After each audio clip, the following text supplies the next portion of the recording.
पुरुष मंडळी असतील, खूप ताकदवान लोकांनी उमेदवारी मागितली होती.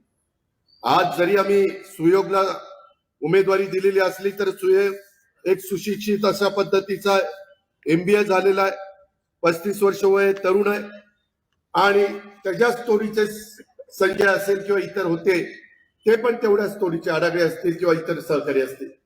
परंतु मित्रांनो, जागा एक असते.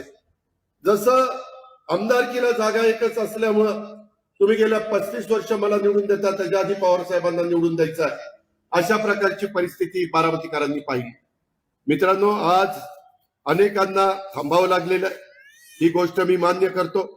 आज मी सुरुवातीलाच आपल्या सर्वांचा आराध्य दैवत छत्रपती शिवाजी महाराज तसंच युगपुरुष शिवाजी महाराजांच्या बरोबर स्वराज्य जननी जिजाऊ माँसाहेब, आपले स्वराज्य रक्षक छत्रपती संभाजी महाराज, छत्रपती राजर्षी शाहू महाराज, क्रांती सूर्य महात्मा ज्योतिराव फुले, महामानव डॉक्टर बाबासाहेब आंबेडकर, लोकशाहीर अण्णाभाऊ साठे, राजमाता जिजाऊ माँसाहेब, तसंच राजमाता पुण्यश्लोक अहिल्यादेवी होळकर, क्रांतीज्योती सावित्रीबाई फुले, माता रमाई, या सगळ्या महान विभूतींना मी सुरुवातीलाच अभिवादन करतो.